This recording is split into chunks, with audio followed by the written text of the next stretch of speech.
and today I'm going to show you how etchings are printed. First of all, this is the ink. I know you think of ink as being watery, but this comes out of a caulking gun as a solid. And of course I have to wear these gloves so I don't wear ink for the rest of my life.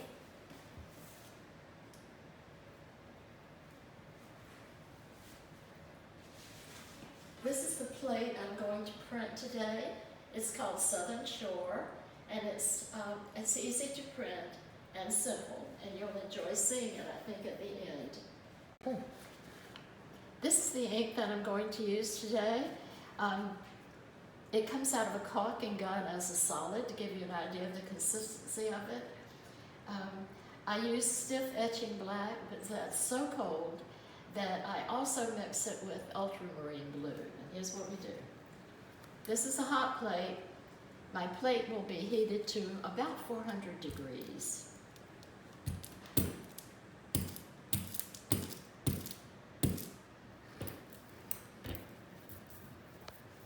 By heating the plate, I make sure that the ink is going into these delicate lines.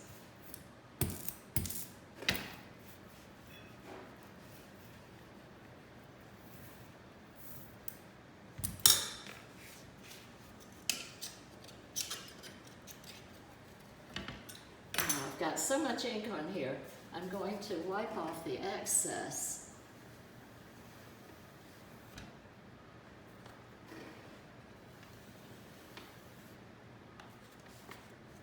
And then I move it off the heating element and start to wipe it.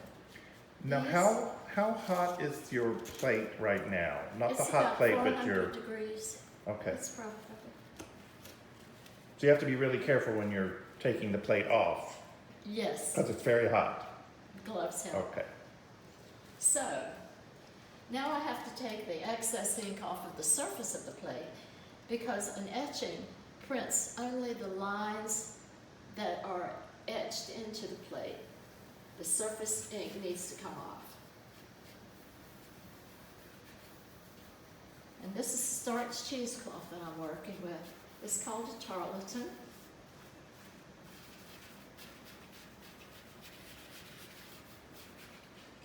That's right. And what is the mat that you're working on right now? Is that something special? This? Yeah. No, it isn't. It just keeps my table from getting inky all over. But it has to be impervious to the heat, correct? Because if that plate is really hot... It's not that hot. And it's cooling off pretty fast. Now, I'm wiping only the surface ink off. I want to be very careful not to wipe it out of the etched lines. Now I transfer to a cleaner tarlatan.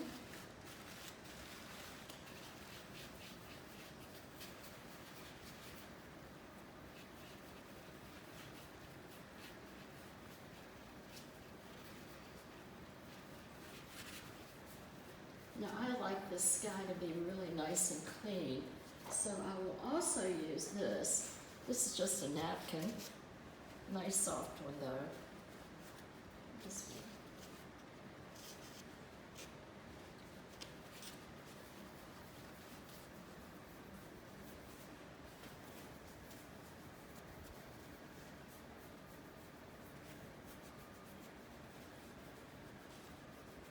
I don't want to get too close to those etched lines because I don't want to wipe the ink out of them.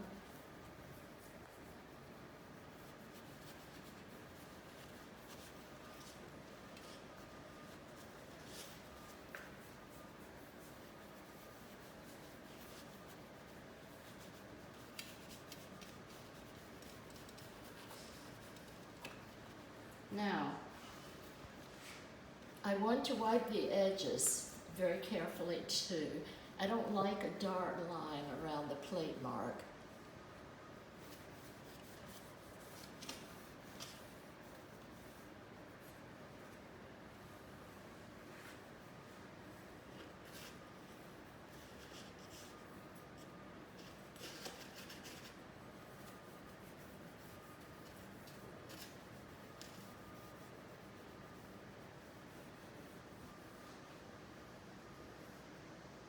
Plate is pretty hot, but my gloves are saving my hands from it somewhat.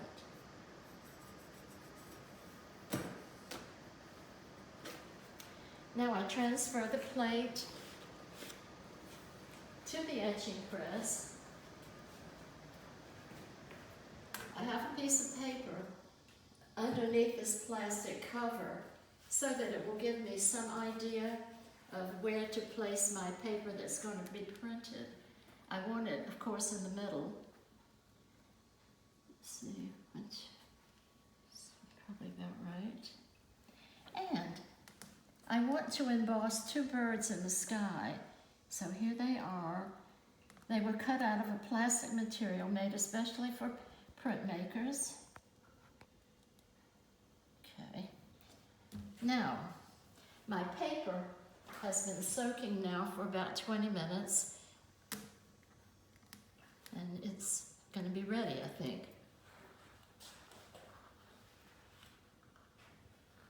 Here's the paper.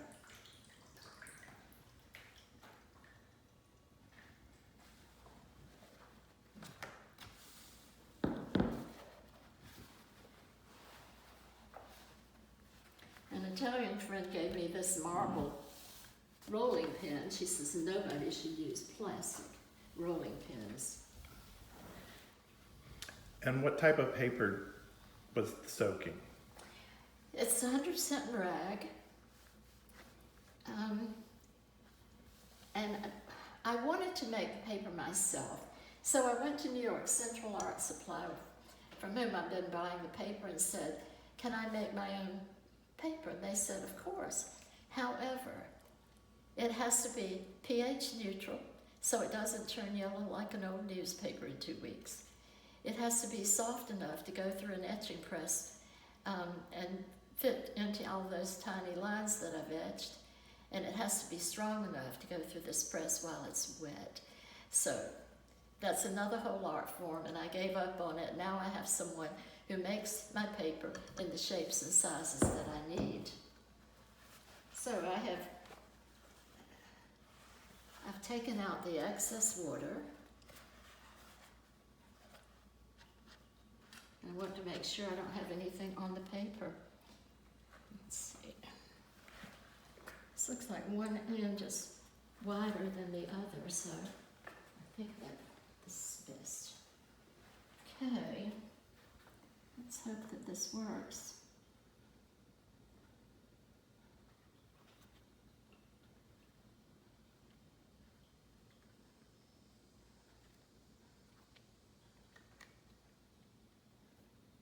So you get one chance. One chance only. And these are called blankets. The first one is a sizing catcher, and it soaks up the excess water in the paper. The other one is a blanket, and the top one is called a pusher because it has a little bit of texture, and the roller grabs that texture and rolls it through. So you have 3 layers of this blanket? Yes. Very heavy too.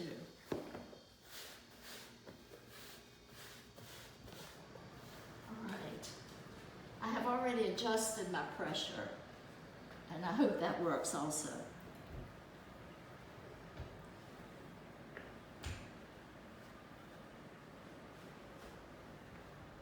Okay, now, I think I've got to get this a little tighter.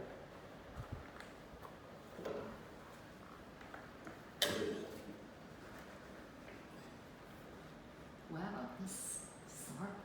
Okay, here we go. And this is the first etching of the day, so it's sort of an experimental piece. We hope the paper's right, we hope the ink is right, and we hope the pressure is right.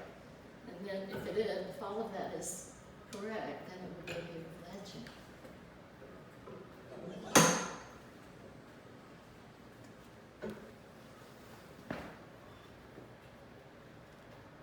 Ta-da!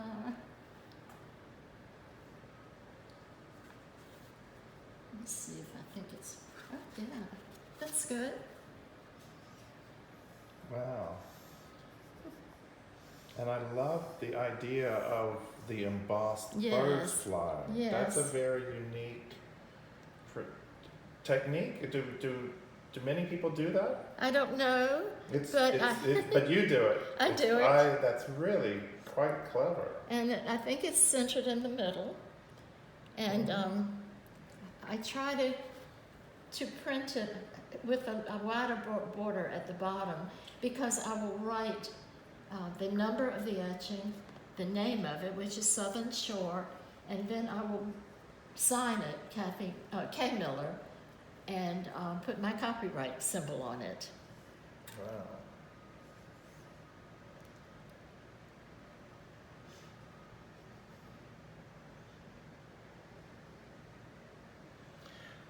So is it finished now, or is there another process after this, other than the signing? I will show you one that I did several months ago that is finished, because I do put a tiny blue line to indicate the water. So here's the other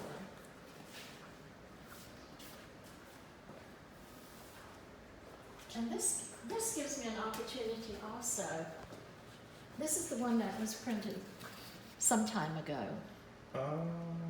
And I want to say that etchings have been around for 5 centuries, and because of the work that goes into it, that's the artist is always responsible for, they have always been considered original pieces of artwork.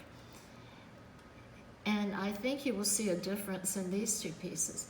This one is not wiped as clean in the sky as this one. Some people will like this one better, some people will like that one better. Yeah, the overall sky is more gray, so maybe it was a cloudy day. Yeah, you could say that. So I see that And it is an original piece, because no 2 pieces are alike, even though it's from the same plate. Yes, it is. And now I would like to tell you how the etching plate was made, if we have another moment. Well, what we'll do is let's regroup, and Okay. we'll hear more about how to Okay. make the etching plate. Okay. Most people do not know what an etching is, so I would like to explain it to you. There are many steps involved, and this is a process that has been around for 5 centuries. I take a polished zinc plate, cover it with asphaltum, which is like a black paint that's resistant to acid. Then with a sharp-pointed tool, I draw all the lines of my design through that covering to expose the metal plate underneath. After I've finished with the drawing, I put the plate in a bath of nitric acid, and the acid etches only the lines that have been exposed by my drawing tool, and the rest of the plate is protected from the corrosive effects of the acid. That is an oversimplified version. It goes back and forth into the acid many times for various textures and light and dark colors. I hope you've enjoyed watching the etching process, the printing process, and in doing so, I hope you've gained a better appreciation of what the process is and how intricate it is. I have enjoyed myself, and I also would like to say that I've been doing this for 40 years, and in that 40 years, I've created over 200 plates and printed over 20,000 etchings. So I'm getting better at it all the time.